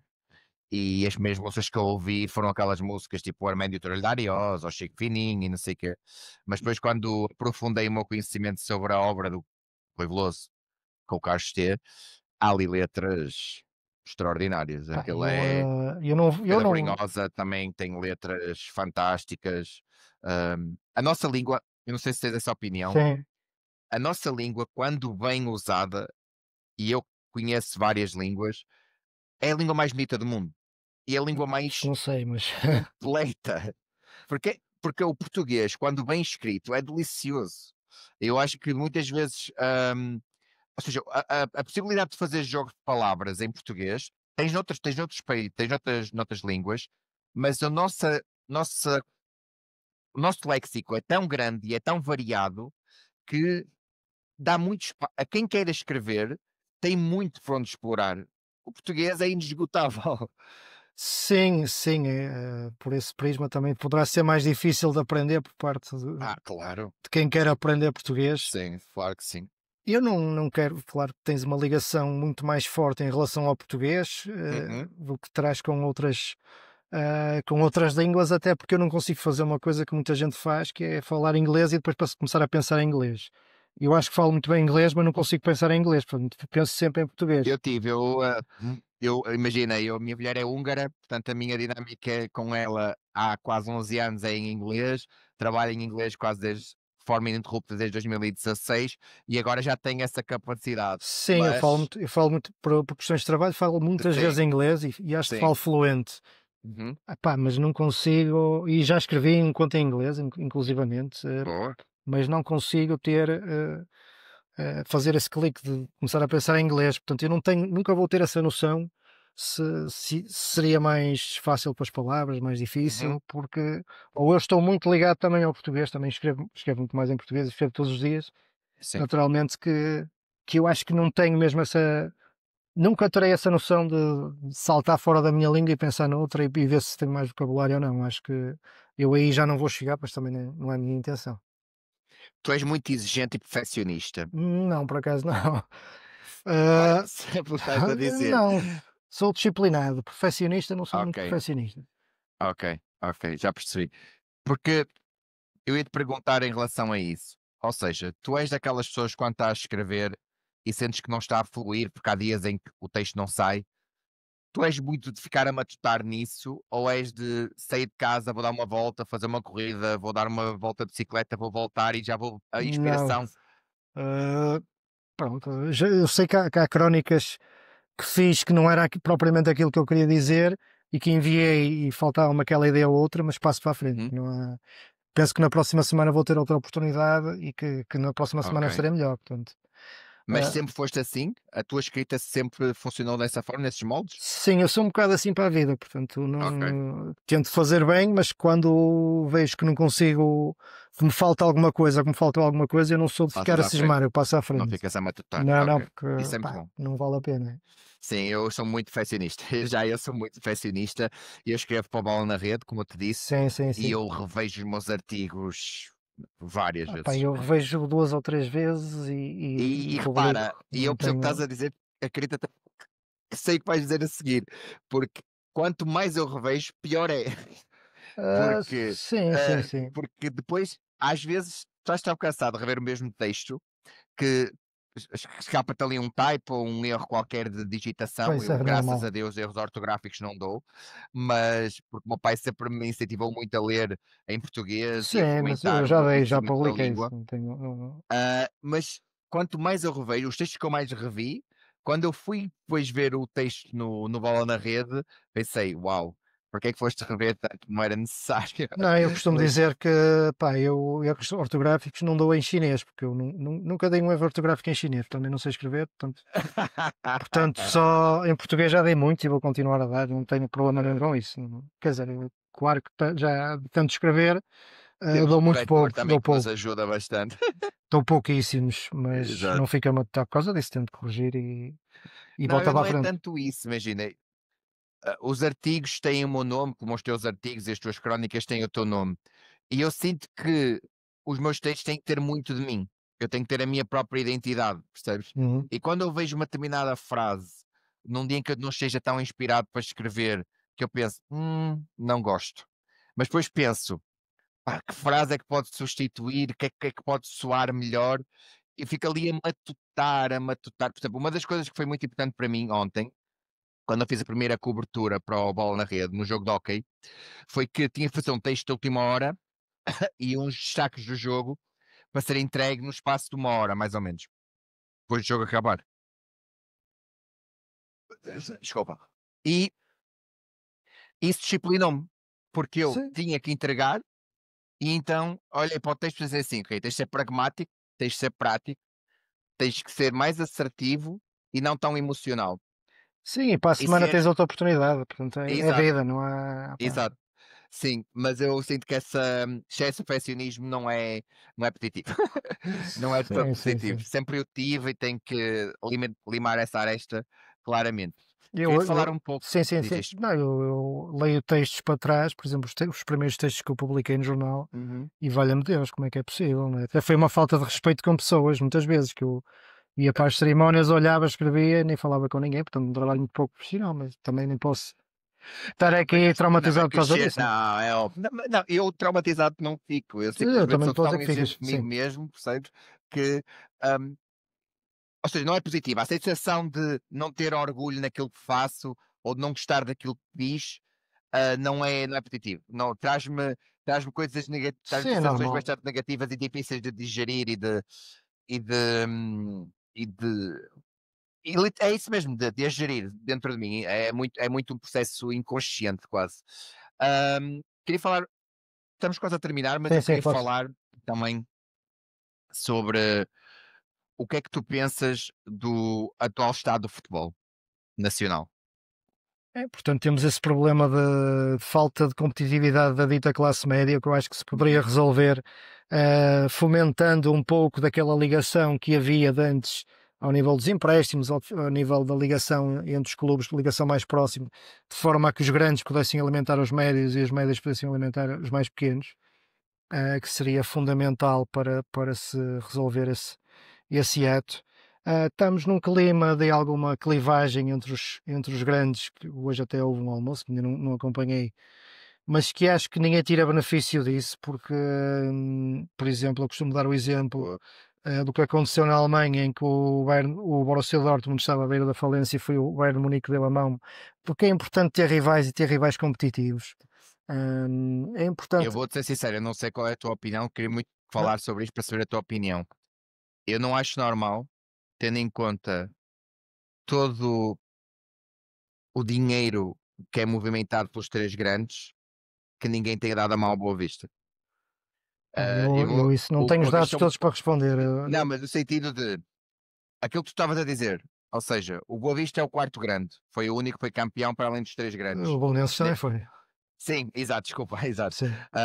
Mas deixa-me te dizer que, claro que a situação de Boa Vista não ia ser só resolvida só por ajuda dos três grandes, mas aquilo que tu estás a dizer do Dortmund e do Bayern era impensável, isto não iria acontecer em Portugal. Ou seja, isso dificilmente iria acontecer. Mas continua a tua ideia, desculpa. Não, pá, eu vou Vista lamento, porque é um clube histórico, é um clube que me habituei a ver e a ir ao estádio também de vez em quando, e naturalmente não estou a par de de tudo aquilo que se passou, mas não tanto como jornalista, mas como espectador, lamento imenso o que aconteceu e ver um clube histórico entrar naquele processo. Portanto, este clima de clivagem, de arbitragens, que eu acho que não está ao nível que deveria estar em termos de. É claro que o VAR entra em muita discussão, porque o Mas eu VAR, acho que é global, ou seja, é olha, generalizado. Eu vejo no péssimas Mundial de arbitragens em Sub-17, Inglaterra. no Mundial de Sub-17, se visa a utilização que eles dão aos meios eletrónicos, esse poderiam ser um caminho ótimo. Sim, aquele de pedir o challenge, De não pedir o é? challenge, podes pedir duas vezes o challenge. Sim, Pá, isso seria uma sim. excelente solução de adaptação do VAR. Poderia estar a ser testado provavelmente no Mundial de No Sub-17 Mundial para os séniores. Eu também para acho os que sim. sete, Até porque aquela comunicação dos árbitros de um determinado lance também já está a ser aplicado. porque Eu acho que gradualmente é esse o caminho. o VAR não contribuiu em nada para para a finalização das discussões em termos dos lances. Concordo. Portanto, não trouxe nem nada de novo, nem piorou, ficou tudo na mesma. O problema do VAR é que, como eu costumo dizer, é que é o novo tratado de Tordesilhas do futebol. Para lá é fora de jogo, para cá já não é. E a diferença, e depois não há margem nenhuma. Puseram, em termos de fora de jogo, não faz sentido nenhum não haver uma margem de 10 Não, centímetros, concordo. ou de 15 centímetros, Não, ou de não tem 20. sentido nenhum. É natural que os que defendem os de 10 vão chamá-los de 15, os que defendem os de 15 vão chamá-los de 10, pá, mas isso é Sim, um mas eu problema acho que secundário. Agora, um há centímetro, pá, não faz sentido sim, nenhum. há Sim. distâncias tão ínfimas que não têm. Até porque priva muito o adepto da emoção do Pá, eu golo, ou lembro de seja, ver. um adepto seja ao golo, mas fica a pensar, vai ser anulado, não vai ser anulado, nem sabes. Pá, eu vi um gol anulado ao Vizela há uns anos, de 1 centímetro, pá, Uhum. eu vi as imagens várias vezes e não conseguia perceber como é que era fora de jogo, ou um Puseram as Aldarem linhas e 3 centímetros, ou um Otávio sim, por 3 centímetros, e muito por aí, pá, não, não posso estar aqui a dizer os exemplos todos, mas não faz uhum, sentido nenhum. não tem E sentido. agora o problema é, se tirares o VAR, passamos a ser uns trogloditas que rejeitamos a tecnologia, não é? Esse é que é o problema. Mas se calhar aquilo que se está a passar no Mundial Sub-17 é olhar com olhos de ver, é ver analisar os relatórios e ver que o que se está a passar, pelo menos à primeira vista, pode ser um pleno contributo para termos arbitragens melhores, naturalmente Sem dúvida. formando árbitros melhores, não é? E aquilo que está a passar no Mundial de Sub-17, eu acho que aumenta a credibilidade da arbitragem e faz com que haja uma maior confiança dos outros atores no jogo, jogador, treinador, presidência, todos esses vão ter uma maior, ou seja, vão atribuir uma maior credibilidade à equipa de arbitragem e vou considerar que são equipas mais idóneas do que neste momento, porque o que acontece é que há uma desconfiança tão grande que Exatamente. depois fala-se pouco de futebol. Sim, Uma das coisas que eu sinto é que em Portugal, quando eu estava a dizer que eu vejo arbitragens péssimas em Inglaterra, também há tertúlias em que se fala da arbitragem, mas fala-se 1 hora. No dia a seguir já não se está a falar da sim, arbitragem. mas isso é uma questão também cultural, e a questão Sim, do VAR, para além de regressarmos e de sermos uns trogloditas, é que primariamente o VAR surgiu, na minha ótica, sim, e na ótica daquilo que eu leio, para ser um instrumento de emergência. Para ser assim quase um desfibrilhador em caso sim, sim, de uma emergência total de leitura sim, de sim. lance. E agora não é, agora em vez de ser o desfibrilhador é um benuron que se usa Sim, não tem sentido em nenhum. qualquer situação, que se vai ao E devia árbitro. haver uma maior comunicação dos árbitros. Começa a haver mais ex-árbitros a comentarem na televisão e tudo mais, isso é positivo, Sim, mas sim, e, sim, e sim, a mas Federação pá, mas já a tentar aumentar sim, o nível da a qualidade dos comunicação árbitros, e a qualidade dos a árbitros e formação tudo dos mais. árbitros, Mas eu uma concordo maior contigo, proteção o dos VAR é árbitros. demasiado usado em E, Portugal. pá, e usar estes pequenos exemplos que vemos aqui em competições, isso está a ser bem Sim. feito, na minha leitura, do que vi hoje e do que tenho acompanhado, Uhum. colocar estas competições jovens com outro tipo de instrumentos, Sim, sim. para testarmos, para chegarmos a uma solução razoável, pelo menos, porque implementarmos o VAR como implementamos, pá, eu acho que Sim, a discussão nem ficou melhor nem pior, ficou na mesma. nem pior. Sim, Ah, e não diminuíram os comentários não, sobre a nem arbitragem vai e a, e a- diminuir, não é? e a insatisfação que existe, que é generalizada em relação à arbitragem em Quando tens uma Portugal. boa tecnologia e simplesmente a usas sem ler o manual de instruções e sem perceber como é que podes mudar ou como é Uhum. que podes usar, ficas na mesma, não é? Portanto, é isso que eu acho que o VAR foi implementado de uma forma muito rápida e muito feroz. Devia ter havido outro tipo de Rudimentar. reflexão, um período, se calhar, de experimental mais amplo, para não se Sim, chegar ao nós ponto que se chegou. quisemos não ficar atrás de outras ligas, percebes? Mas não tínhamos as bases, não tínhamos as ferramentas para implementar uma tecnologia daquelas. E atenção, a tecnologia não é perfeita em nenhum dos Nada, melhores nada, nada. campeonatos do mundo, E no ténis mas também não não é. acontecem determinadas coisas que acontecem aqui. Portanto, eu concordo plenamente contigo. Queria fazer uma pergunta em relação ao Força. jornalismo. Quais são as tuas grandes referências de jornalismo? Minhas grandes referências de jornalismo, Uhum, Truman Capote, com aquela obra maravilhosa que ele escreveu, A Sangue Frio, portanto é uma obra de uhum, jornalismo de investigação que não deixa de ser. Portanto, eu posso dizer mais não tanto jornalismo, mas de jornais. Os jornais em Portugal, uhum, há jornais muito qualificados que fazem trabalhos ótimos. Eu não compro jornal para ver uma peça desta ou daquele jornalista. uhum, Posso comprar algumas revistas uhum, mais especializadas para ver o que é que. Olha, eu gosto muito dos comentários do Rui Calafate na área do futebol do Carlos Daniel. Gosto muito de ler o que se lê no Jornal Notícias, no jogo, no grupo onde eu estou inserido. Acho que é um trabalho muito qualificado. Gosto muito dos comentários do Paulo Portas, por exemplo, também são muito enriquecedores. Não sou muito de ouvir podcasts, não consigo.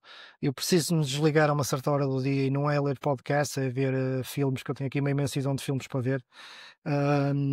como eu Mas te são, entendo. Filmes, séries, livros, eu tenho mas são os tanta tais coisa. comentadores que se eu tiver a fazer zapping, se estiverem a falar, eu gosto de os ouvir. Tu ficas preso Sim, e mas não passas o vou, tempo. não ligo só por causa deles, com todo o respeito Sim, que eu eles percebo, merecem. eu percebo. Portanto, eu tenho aqui uma imensidão de conteúdo de filmes e documentários, E de nem quero saber, estímulos e coisas.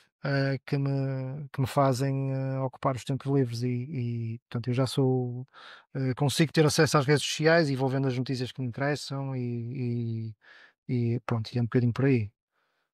Que conselho é que darias a um jovem que quer seguir jornalismo desportivo atualmente? Portanto, procurar fazer a diferença, portanto, não enveredar por aquele comentário, portanto, mas é fazer a diferença que não seja totalmente fora da caixa para não entrar no campo do disparate.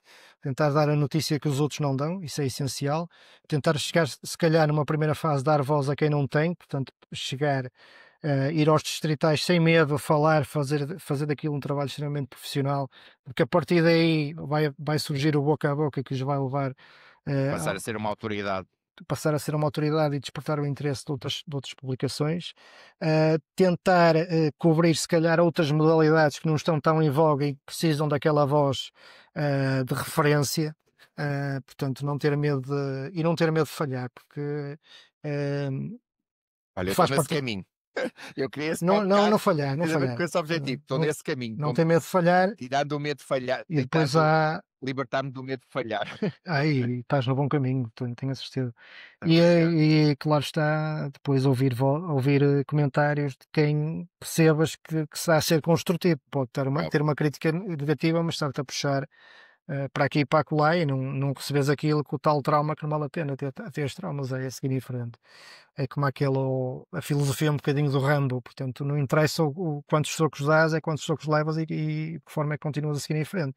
E é um bocadinho por aí. Tu sentes que os jornalistas querem ser demasiado protagonistas? Infelizmente ainda alguns sim, e eu poderia dizer-te aqui alguns jornalistas que eu não gosto mesmo.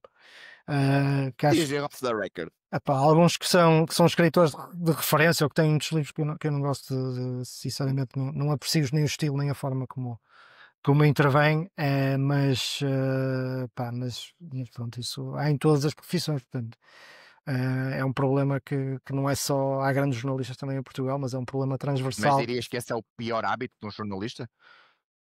Tens o chamado Star System, porque tu tens visibilidade, tens meios para aparecer ao grande público, mas não podes tens de ser um bocadinho muitas vezes como o árbitro, portanto, uma boa peça ou um bom comentário é aquele que fica na memória das pessoas, mas que ao mesmo tempo não fica na memória por aquilo que tu acrescentaste errado, ou por aquilo que tu exageraste, ou por aquilo que tu disseste apenas com o intuito Exatamente. de captar a atenção em ti mesmo. Portanto, é por aquilo pelas ideias que deixaste e com a perfeita noção que essas ideias vão ser ultrapassadas ao longo do tempo, faz parte da vida, não é? E o que interessa depois é o nome que fica, é o teu nome que fica, que é uma pessoa credível, que é um comentador credível e que vai continuar a ter a sua linha de pensamento contínua e de acordo com um padrão de pensamento que é identificável junto do público. Se andas muito aos zigue-zagues também não vale a pena, não é? Portanto, Sim, sim, é seres verdade. coerente, mesmo que. Isso, ser coerente no teu caminho. Ser Exatamente, flexível, camaleónico, mas ser coerente no teu caminho, exatamente, isso é sem dúvida. importante, fundamental. Concordo. Qual era o livro que tu sugeririas para alguém que está a começar a estudar jornalismo? Um livro que Ah, te marcou. o meu livro preferido é o Wilt, do Tom Sharp, que é um livro totalmente fora da caixa e cujo estilo de escrita do autor eu aprecio bastante, que é muito rica, muito diversificada, mas é ao mesmo tempo muito simples. Eu acho que Uhum. se calhar li demais do Tom Sharp para hoje ter um bocadinho o estilo que tenho. Eu costumo também falar de 2 filmes que eu gosto muito, que é um filme chamado A Grande Beleza, do Sorrentino, um filme italiano espetacular para quem quiser ver. Essa relação do próprio personagem com o mundo, portanto, é um Uhum. escritor que entra ali em vários cenários, em que começa a dar valor às pequenas coisas, mas é um filme que eu recomendo. E um filme também que eu gosto muito, que é Ao Sabor da Cereja, um filme do iraniano de Kiarostami, também com esse ama de dar valor às pequenas coisas do dia a dia, como saborear uma cereja, uma manga, ou vários exemplos que eles têm lá no filme. Acho que não era uma manga, que era outro fruto qualquer, que são de facto o alicerce da tua vida, mas muitas vezes dás valor a coisas que te parecem, a coisas e a pessoas que te parecem absolutamente de referência, mas que vais a ver bem não são referência nenhuma, em prol do esquecimento de coisas, de pequenas coisas e de pequenos gostos que te fazem a vida correr diariamente e que tu muitas vezes não tens a noção disso por causa daquela lufa-lufa, que não te permite pensar, e eu todos os dias procuro pensar um bocadinho nisso, e ter esse privilégio de usufruir dessas pequenas coisas que me alavancam diariamente. Sem dúvida, eu acho que o segredo é ver beleza nas coisas simples. Exatamente. As coisas E esses simples são as filmes coisas mais belas da vida, sem vão dúvida. são muito distantes os filmes, são muito. Uhum. Não têm pontos em comum, quer na história, quer nos realizadores, julgo eu, mas o intuito é muito o intuito que eu acho que é fundamental. Eu sou um apreciador de cinema, mais do que de passar aqui horas a ler, Não, depois eu amo cinema, eu amo cinema. Eu também, um dia havemos fazer uma tertulia Sim, só sobre cinema. Eu costumo terminar com força. uma rubrica, uma espécie de um ping-pong final, fazer umas perguntas de resposta rápida. Então vou começar. Futebol ou ténis? Neste momento, ténis. Bicicleta de montanha ou de estrada? Ontem, Melhor hora do dia para escrever? de manhã sempre. Federer ou Nadal? Fevereiro. Última vez que te sentiste verdadeiramente livre? Epá, eu acho que me sinto todos os dias livre, portanto, há Isso 5 é ótimo, minutos, isso é há. fantástico. Portanto, uma das coisas que eu prezo é mesmo a minha liberdade, portanto, não, Ok. sempre. Um estádio que te adorarias visitar? Visitar ou que já visitei, visitar mesmo. Que ainda não Sim, foi. ou seja, um estádio inesquecível para ti e depois um estádio que tu adorarias visitar. Olha, portanto, é um estádio que eu gostei muito há uns tempos, de visitar o estádio dos Balaídos em Vigo, que fui lá ver o Salta Salta Vigo. Real Madrid. Portanto, para além do jogo, há toda aquela envolvência cultural, a tocarem o hino, as pessoas envolvidas, foi um espetáculo, Uhum. uma coisa verdadeiramente maravilhosa. Fui ver o Salta Real Madrid, que foi o estádio dos Balaídos. Gostava muito de ir ao Old Trafford, nunca fui, portanto, gostava Teatro de dos Sonhos. Teatro dos Sonhos, pelo simbolismo que acarreta, portanto, gostava muito de lá ir. Já foste a Anfield? Não, eu nunca fui a nenhum estádio inglês, por acaso nunca Ok. fui a nenhum estádio inglês, Eu, o mas meu maior sonho é ir a Anfield e ouvir o Will Never Walk Alone.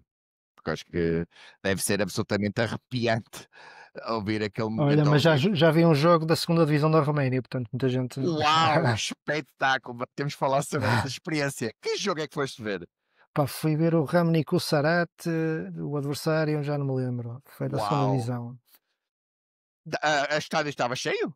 Muita gente nas Sim, bancadas? sim, sim, sim, estava composto. Foi dentro de uma ação Erasmus, que eu, em termos de trabalho, às Mas vezes. deve ser super interessante. Eu acho que tudo Pá, aquilo que nos sim, acrescenta devemos fazer. E um jogo da segunda divisão romena, ninguém sabe sim, pensar que vais fazer e vais ver e se calhar tiras ideias para coisas mais sim, terrenas, não essa é? é uma curiosidade, sim. Uhum. Na altura fomos ver o jogo e foi interessante, sim. Um conselho que davas ao Giro de 20 anos. Epá, para arriscar mais um bocadinho do que aquilo que arrisquei, para ter outro tipo de contexto social que eu acho que se calhar não foi o mais adequado. Mas pronto, foi o que foi, também opções que foram certas e que Sim, o rezaguaram, caminho isso, foi o que é, foi. O que como toda a importa é que gente, estás exatamente. orgulhoso do teu caminho e o resto. Olha, costumo dizer que do passado vivem os museus, não conseguimos Exatamente, mudar em 5 exatamente. segundos o nosso passado. É a O vida, passado que seja reflexão para nós sabermos aquilo que não queremos fazer, exatamente, mas não nos martirizarmos com aquilo que não fizemos, porque não vamos conseguir voltar àquele estágio da nossa vida onde queríamos ter exatamente. feito determinada coisa de uma maneira diferente. Uma palavra que define a tua relação com o desporto. Paixão, fascínio, sim. Uma palavra que define a tua relação com a escrita. Compromisso, emoção. Estou a dizer duas, olha, depois escolho. Gosto muito, gostei muito. Compromisso e emoção. Sim. Sempre a emoção presente e também me identifico muito com isso. Antes de terminar, queria te perguntar: tu tens algum lema de vida? Ah, never say no to knowledge, nunca dizer mal ao conhecimento, Sim. aportar nas pequenas coisas a real locomotiva das coisas, ou ter nas pequenas coisas a real locomotiva da vida, Uhum. e ter fé ou confiar no destino que melhores dias sempre virão. Portanto, se fizeres as coisas bem, se fores solidário, se pensares nos outros, se não fores uma pessoa egoísta, se fores uma pessoa fiel a ti próprio e aos teus princípios. Pá, eu não tenho muitos princípios, tenho os meus, não interessa. Não, tens princípios. Sim, sim, sim. Eu Eu estava-me a percebo. lembrar daquela piada que era um homem com tantas convicções que tinha à esquerda, ao centro e à direita, depois na altura escolhia aquela que mais Exatamente. convinha. Eu não sou muito. Eu tenho os meus princípios, tenho as minhas pessoas que me são próximas e eu gosto muito de Claro. manter esse pequeno núcleo e saber que esse pequeno núcleo que eu tenho que está bem e se eles estiverem bem também estou bem e a partir daí acho que é um bocadinho por aí.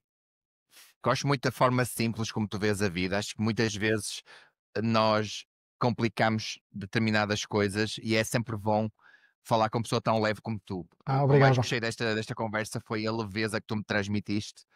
Transmites mesmo uma grande leveza, vê-se que vês a vida de uma maneira muito calma, muito tranquila, muito simples e dás valor às coisas que são mais importantes, que são as coisas mais simples. Aquilo que muita gente não dá importância e em que não se foca e que certeza que faz com que tu sejas o escritor que tu és e tenhas os seguidores que tens, não tenho a mais pequena dúvida, que transpões isso para a tua escrita.